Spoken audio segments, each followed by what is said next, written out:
If you want to learn the most that you can about game settings in Fortnite and how they can benefit you to win the game, you're in the right spot. This is the Fortnite guide. Let's dive in. So what I would like to do is go over the important game settings that you need to know about that are going to help make sure that your game is convenient to play and that we can maximize how well you do in game. We will not be going over video settings today, and we will not be going over like mouse and controller sensitivity because those warrant their own separate videos. And also, I exclusively play zero builds, so I don't want to touch the stuff with builds because there's people that are a lot more qualified than me to do so. So let's dive in. First, most of what we do is going to be focused around the top left-hand corner of the screen here and going to the options in the settings menu right there. So this is where we're going to start, and we're actually going to start in the game settings. First and foremost is your matchmaking region. Make sure this is set to wherever you have the lowest amount of ping, or to leave it set for auto. Having a low ping is important because what ping does is it makes it so there's less delay in the actions that you take and how soon the server sees them. So it's more likely that your shots hit where you intend them to. Overall, the game's just going to feel a lot less glitchy. Next, a lot of people get tempted to turn this auto open doors button on. Leave it off. There's going to be a lot of combat situations in game where you're not going to want that door to open automatically, and doing so is going to get you blasted by a shotgun. So leave this turned off. Don't be tempted to turn it on. The same thing goes with auto pickup weapons. If you set auto pickup weapons to on, it may happen to where you run over a weapon and the game automatically changes you over to it. Or there's a weapon on the ground that you don't want to pick up. You're reserving that slot for something else, maybe heals or shields or a different type of weapon. And there's a lot of weapons that you personally may not like to use in the game based on your play style. So major annoyance, it's not that big of a deal to hit the E button or whatever your pickup button is to get the weapons off the ground. So don't turn this one on either. I don't recommend it. This one right here is big. This is preferred item slots. This was added into the game not incredibly long ago, and it is very, very powerful. You don't have a ton of control, but you do have some. So it'll tell you your loadout slots 1 through 5, and you can pick what class gun you want to automatically fill that slot. So let's say my first gun I pick up is an assault rifle. It will automatically go in slot 4. Let's say I have a grenade in slot 2, and then I pick up a shotgun. Well, it will automatically shuffle that grenade out of slot 2, put the shotgun in it for me. It helps you keep things a lot more organized. So kind of think of the way that you like to play the game and where you want things to go. It's usually better to put consumable items towards the end, and we'll actually go over another setting that does that in just a little bit. And it's usually good to have guns that you are going to use in short range combat on a whim, like really... like you're going to need to have access to them all in one fight. You want them to kind of be close to each other. So that's why me personally, I'll put my SMG in slot 1, my shotgun in slot 2, and utility, which is usually something like the shield, in slot 3. That way I can easily hotkey or switch between them without much delay. And as I mentioned a second ago, there is this auto sort consumables to the right. I like doing this as well. It just keeps all of your heals and shields towards the right side of your hotbar as you pick them up, and kind of out of the way of the slots you're going to use more for combat while you're like actually fighting. And then the last one I want to talk about on this page is replays. If you have a low-end system like a PC, a laptop, maybe mobile device, I don't even know if this setting shows up on mobile or not, to be honest with you, then you're probably going to want to turn record replays off because it does use up a bit of system performance. Maybe even like old Xbox, old PlayStation, like Xbox One, PS4, Nintendo Switch, you probably want this setting off for those. But if you have a decent to better PC, if you're on a new console, PS5 or Xbox Series X, then you may want to turn replays on. I like having this on because you can go back and see what happened in your previous match. Maybe you want to see how somebody killed you, how somebody found you. Maybe you suspect somebody was cheating and you would like to just go back and look and see if you can determine that for sure or not, to see if you want to report them. Or you just had a really awesome moment and you want to go back and replay it and watch it back. Replay is pretty awesome, so turn it on if you can and your system can handle it. Next is the game UI, and this actually has some settings that are new to chapter 4 that we did not have previously. Now, first of all, this has been there for a little while now. Reticle ammo indicator. I love having this on. What it does is it puts a little like symbol for how much ammo you have left in your clip right beside your crosshair. So that way you know if a clip's about to be empty and you need to switch guns or whatever. It's just really good information to have in the moment, in the heat of the battle. And another one that's important to have and know about is damage numbers. This is new as well. We used to always have just list. Every time you do a hit, let's say you hit for 25 damage 3 times. I'm going to hop in game and show you guys this in a second.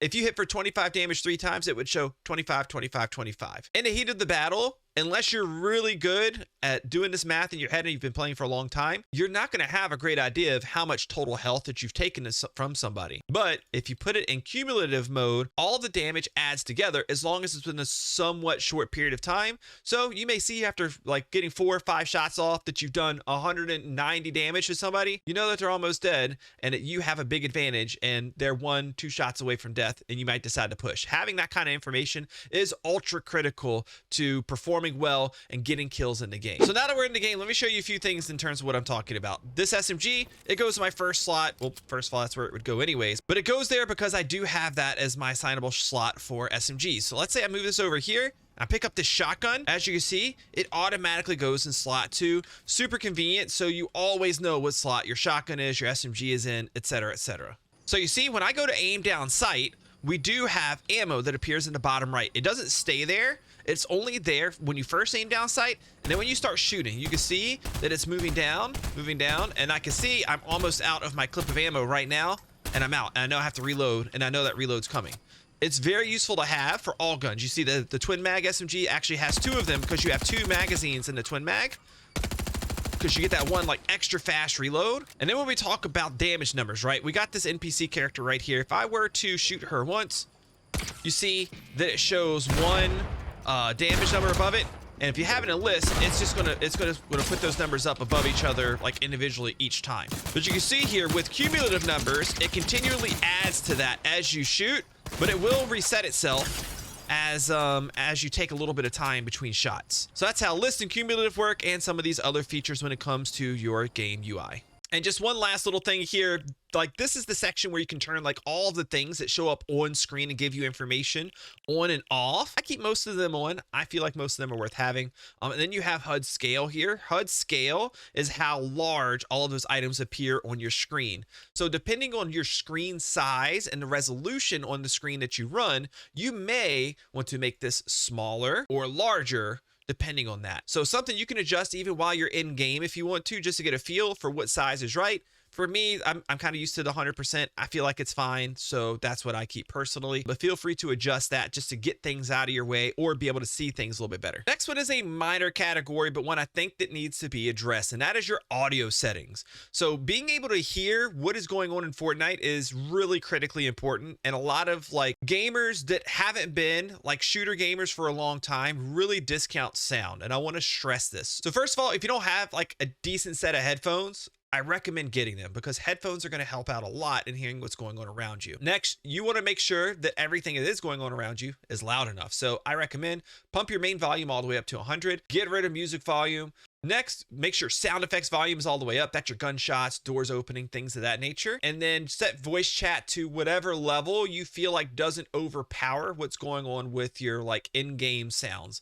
It is important to be able to hear your teammates, but it's more important to not die in the game, at least depending on like the reason you're playing, who you're playing with, etc., etc. Also, if you have this option available to you, make sure you turn on 3D headphones. It's going to give you just a better like spatial recognition of the sound that's going on around you, especially when it comes to being able to hear like what is going on above or below you and trying to be able to tell the difference between that. And maybe one of the biggest things to have turned on, and this is controversial with some people because some people think it's kind of cheating or whatever. It's game options here, and that's visual sound effects. Visual sound effects give you a on-screen indication of all sounds that are happening, sometimes to the point where you can see the sounds and not hear the sounds. Pretty much all top players use this feature, so if you are not using this feature, then you're really putting yourself behind the 8 ball and putting yourself at a huge disadvantage. Let me see if I can hop in game really quick and show you this feature. Here we are back in a match, and you can see visual sound effects already. You see this thing? You can kind of see a little thing hovering above my head right now. That's showing me that these little like flyer guys that drop ammo for you are flying above my head. Right now, I have a chest indicator showing me there's a chest in front of me or above me. I can go up here and get this chest. Now, again, I can hear it and kind of know that it's around and it's out in the open and see it anyways. But that's not always the case. Sometimes you're inside of a house. Sometimes it's a little bit far away from you and you can't really quite hear it. So it kind of helps you hear what's going on around you without being able to see it, and show you the general location in terms of like where things are compared to which direction you're facing. When NPCs walk, or just walking in general, like if you crouch and walk, it does not give an indicator, but gunshots do. So I can give her a little pop right here. You can see footsteps now, and you can see gunshots by that little like fire like symbol that pops up on the screen. That is her gunshots showing up in front of me or behind me or to the side of me, and now I can kind of look and see and know exactly where she is. And it's really useful, especially far away when you can't necessarily tell where somebody is. Let's say I just climbed up here and didn't know where this character was. I can see those gunshots pop up on screen, and I know that they're back in this direction, and I have an opponent to fight here, even if I couldn't tell audibly at first. And a few final notes for you guys. First of all, over here is where you change your game mode. You can pick game modes that are made by Epic, and then you have ones that you've recently played, the competitive game modes, which are all build related at this point in time, and then other like categories that they have. There's a browse section here as well, that you can go through and kind of browse through. And a lot of these are created by like community members, and you can choose to donate them like in the world when you join if you want to. A lot of really cool fun things here that you can go through and find. Whenever you select builds or zero builds or whatnot, you do have like a second selection here to pick what you want to do: solos, duos, trios, squads. You can do fill, which will fill the team with random players, or you can do no fill, which means that you won't get any other players on the team. Most of the time you're going to want to leave it on fill unless you're just playing with a specific person or trying maybe some kind of personal challenge or something like that. And lastly, you do have career stats right here where you can click on your profile to see like what your win ratio is and like all sorts of different things like through here as you go through. Your replays are found here, and that's pretty much it. So if you enjoyed this Fortnite guide video and you'd like to see more, leave a thumbs up, drop me a comment down below, subscribe to the channel, and I'll see you in the next one. We'll be getting to gameplay here pretty soon.